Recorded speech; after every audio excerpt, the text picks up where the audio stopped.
inspiring address. I think you've shown a number of people in this audience that US aid has probably a different face from what most people in India associate US aid with. And I guess the old image of US aid is still difficult to kill, of essentially handing out aid to a government with its hand out. I think the nature of the programs has changed. I think India has changed dramatically. And I'm sure you're aware, the UK government has decided to phase out aid completely. There's been a big argument whether they should or should not, and whether that small amount that they give can leverage into large results. I think your aid program is now, what, about $100 million a year, which is much, much smaller than what it used to be in real terms and compared to what it was in the 50s and 60s. But I think you've shown us the impact or what can be done by collaborating. And I think that's what a large number of people in this audience and elsewhere in India would like to learn a little more about. It's not just a one-way handing out of either technology or checks, but it is collaborating with companies, NGOs, governments around the world to make things different. Is that the thrust of your program recently, or has this been an evolution over a period of time? Well, you know, that's absolutely the focus of our work. It's probably been an evolution, but one that we accelerated dramatically, especially in India. You know, India and the government of India really doesn't need external financing. It has plenty of money, $47 billion of direct foreign investment in the private sector. There's no amount of aid or assistance that's going to change the trajectory here from a financial basis. The way we change outcomes, the way we achieve results is not by pouring in money, it's by building the kinds of partnerships you just described, you know, that can help create lasting change. Today we announced 3 new partnerships against this child survival goal. Each partnership is with a private sector partner, sometimes a philanthropic partner, sometimes a company like Pharmacynth that's going to help increase the production of oral rehydration solution. We're working with partners here that will expand zinc mining and create a zinc syrup. And you would say, well, why is that so important? It's so important because the #1 cause of child death in some parts of India is diarrheal illness. And one of the new tools that can prevent death from diarrheal illness is children taking zinc. And so a zinc syrup would go a long way towards making that more accessible to kids. So, you know, it's those kinds of public-private partnerships that I think have far more power to create transformation than simply writing a big check to the government. A large number of people in this audience represent, I guess, by most standards, relatively small NGOs. There are some big NGOs, I know, but many of them are relatively small NGOs. Is there room for small NGOs collaborating with a government program, a US government program, in some way or the other? Absolutely. It's often the small NGOs that, you know, invent new ways of tackling old problems. And you know, we've launched an effort with the Federation of the Indian Chambers of Commerce and Industry that we call a Millennium Alliance, where we've put in resources. Every dollar we invest is matched by donors in India, mostly private sector donors. And then they've put out challenge grant awards to find innovative new solutions to challenges and problems that can be supported here. So this morning I saw a group that does same language subtitling on Indian movies and films and TV shows. And the data around the viewership of kids that watch television with a same language subtitle and the improvement in reading skills of young kids who cannot read otherwise is just unbelievable. And you know, that kind of innovation came out of a data-driven but small-scale NGO, Planet Read, and we're proud to be partnering with them. And frankly, I'm going to go back and make sure the closed captioning is on when my kids watch TV because I just want to make sure they benefit from the data. We all can learn from each other in these efforts, and India in particular is thriving with young innovators that have these types of ideas. You know, I was delighted to hear what you talked about collaborations in your speech also, particularly, as I said, both governments and non-government organizations.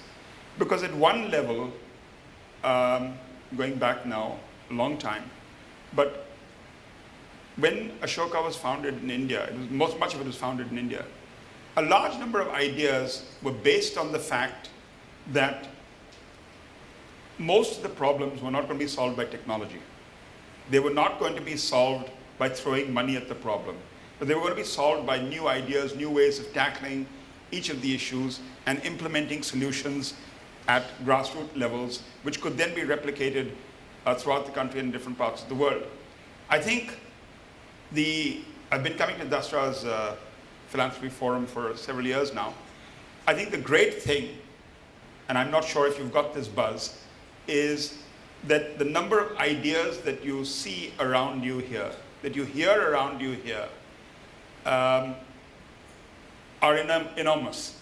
And one of the great advantages of a conference like this is the fact that you come across people with completely different backgrounds who have very specific solutions to very specific problems. And we're going to be joined shortly by Zarina Mehta in a few minutes.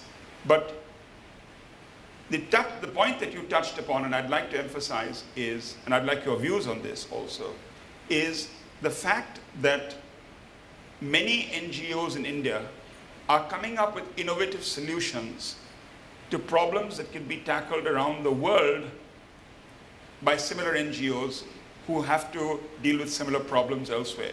Do you feel that, is that your experience, that many Indian NGOs can provide a lead to the world in this area?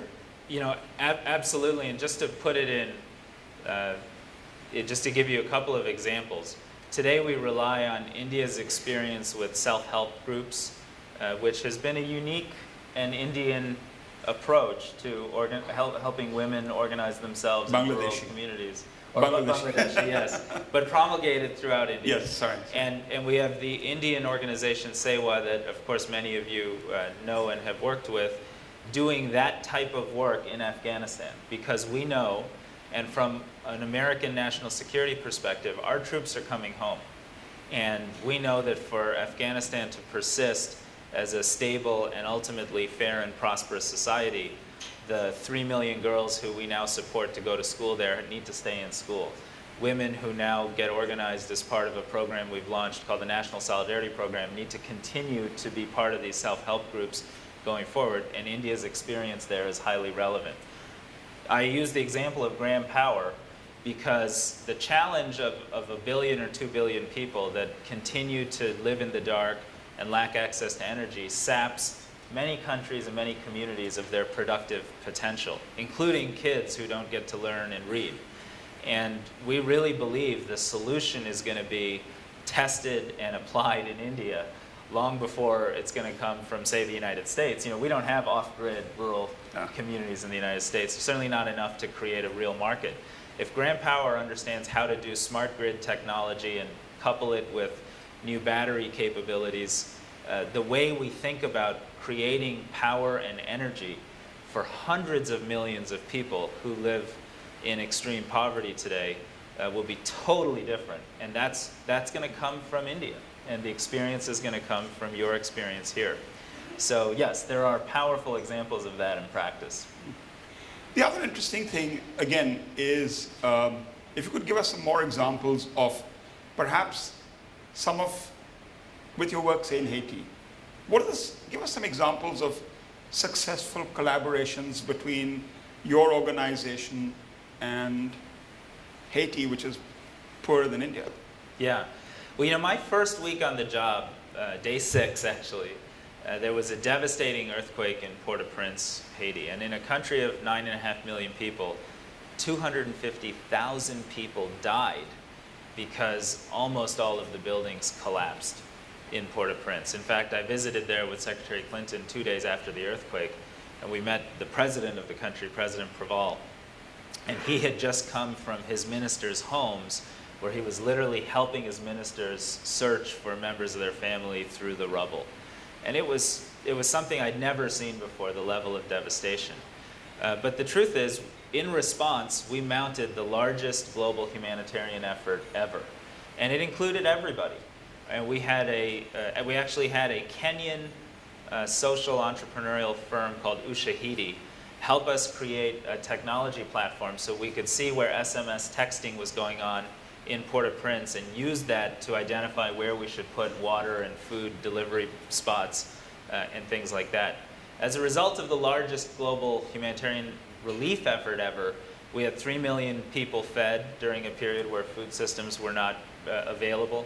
We had more people had access to clean water, and there were lower waterborne illness rates 6 months after the earthquake than 2 days before the earthquake because of some of the progress. And since then, we've helped really do a lot to create a new future for Haiti, as is noted by some of the big new investments that are taking place throughout the country.